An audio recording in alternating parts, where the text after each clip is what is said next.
Como vamos a ver la protección multinivel de los derechos, vamos a trabajar la protección de los derechos políticos desde la perspectiva europea y desde la perspectiva americana. Es decir, vamos a hacer un auténtico trabajo multinivel.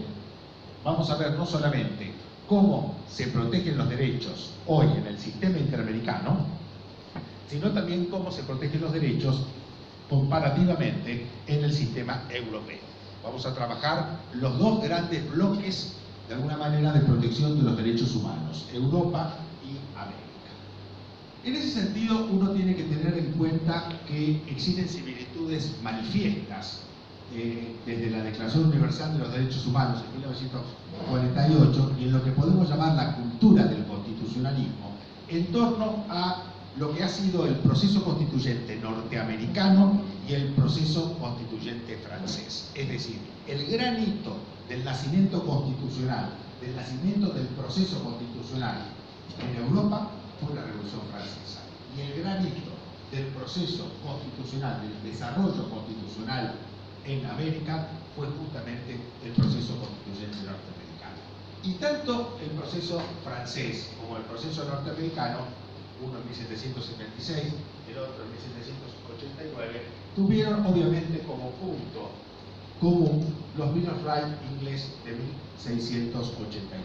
Es decir, vamos a encontrar que el movimiento constitucional, el constitucionalismo, tiene un punto común, más allá de cuál ha sido su lugar geográfico de desarrollo y cuáles han sido las circunstancias históricas que motivaron ese desarrollo.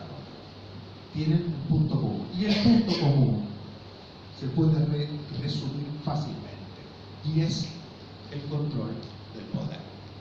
El constitucionalismo es un movimiento filosófico jurídico de control del poder. Nace para controlar el poder. Nace para controlar en Europa las monarquías absolutas, nace para controlar en América los riesgos de los modelos democráticos que se vislumbraban en las ideas rusonianas ya de la Revolución Francesa. Es decir, un lado, una realidad, el monarca absoluto que aglutinaba las facultades ejecutivas, judicial y legislativas y que por consiguiente disponía de la vida de todos sus súbditos en todos los ámbitos.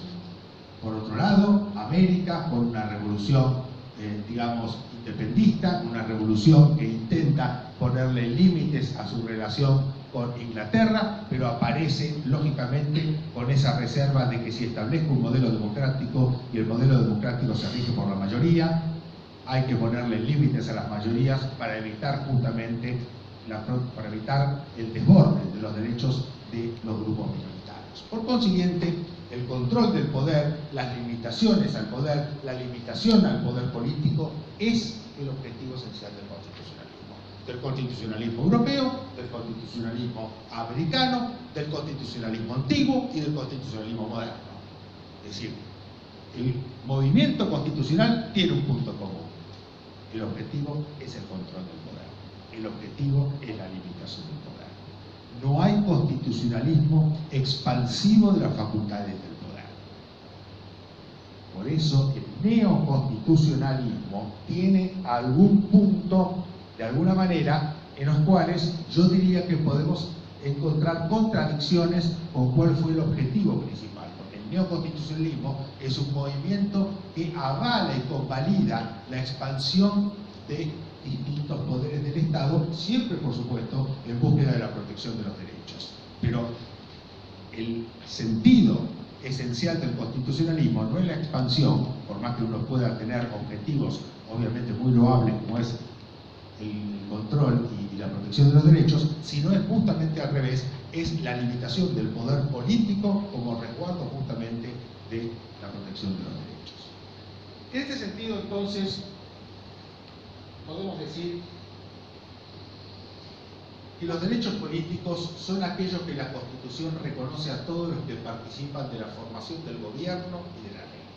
Una vieja definición de derechos políticos que podemos perfectamente tomarlo como válido.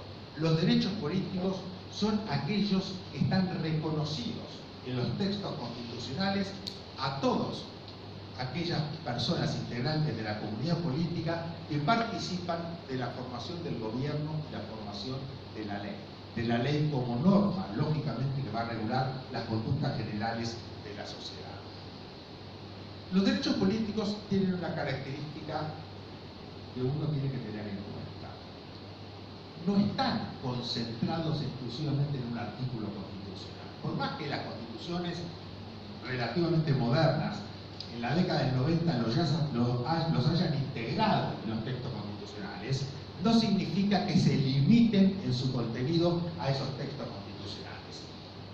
Implican un temario muy amplio, tanto de las partes dogmáticas de declaraciones de derechos y garantías de las constituciones como de las partes orgánicas.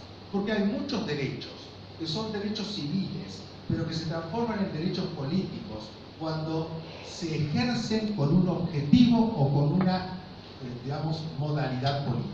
Si yo, por ejemplo, en este momento lo que estoy haciendo es haciendo uso de la libertad de expresión, pero si en un momento determinado con ellos formamos un partido político y entonces salgo a la calle ejerciendo la libertad de expresión, esa libertad de expresión no es una libertad de expresión civil exclusivamente, sino es el ejercicio de un derecho político.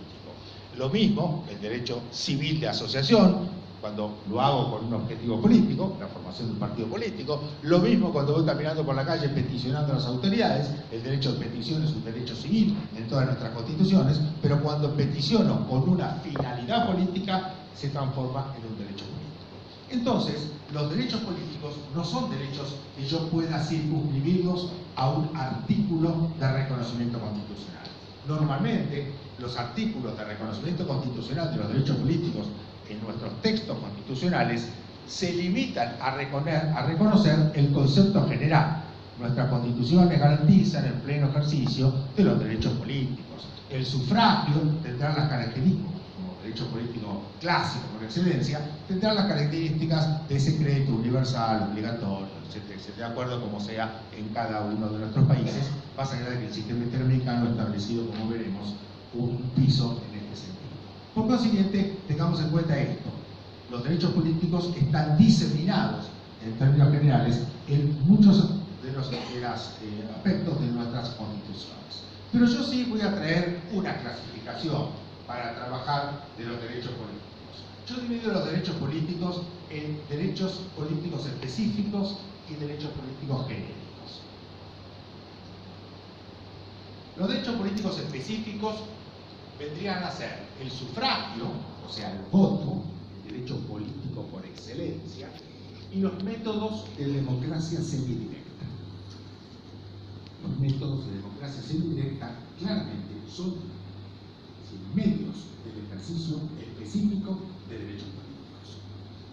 Los derechos políticos genéricos vendrían a ser justamente lo que estábamos hablando recién, aquellos derechos civiles que se transforman en derechos políticos cuando se ejercen con un objetivo o con una finalidad política.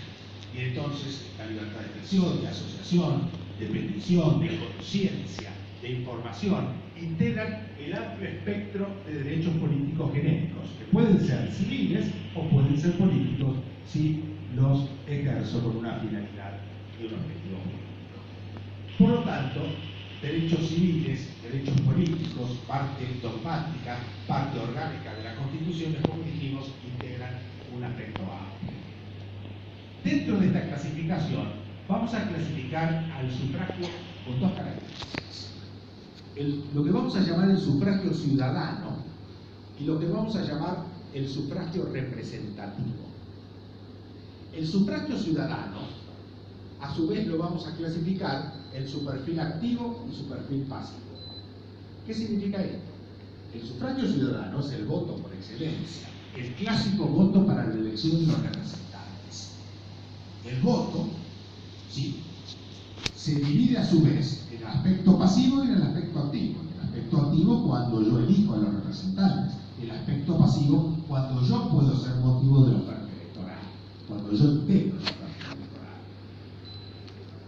Tengo dos perfiles distintos de un mismo sufragio, en este caso, del sufragio ciudadano, de un lado y del otro lado del mostrador, digamos.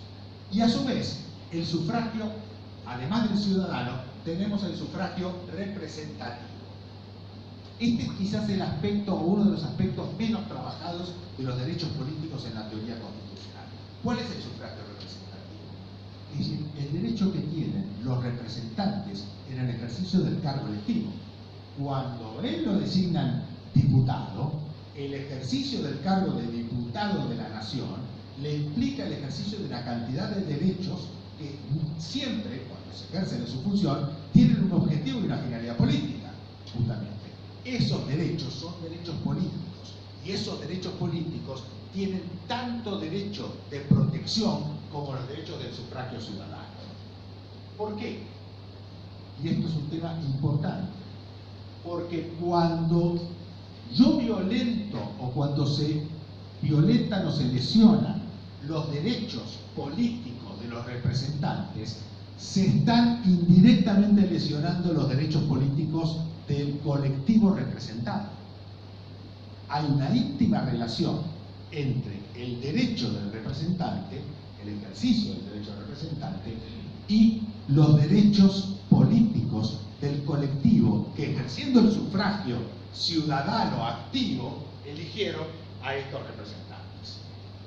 Y este tema de la vinculación, de la interrelación entre el sufragio representativo del representante y el sufragio ciudadano del colectivo que se ve lesionado, alterado, es algo que los tribunales constitucionales han destacado para otorgar justamente un mayor marco de protección de los derechos políticos justamente de los representantes.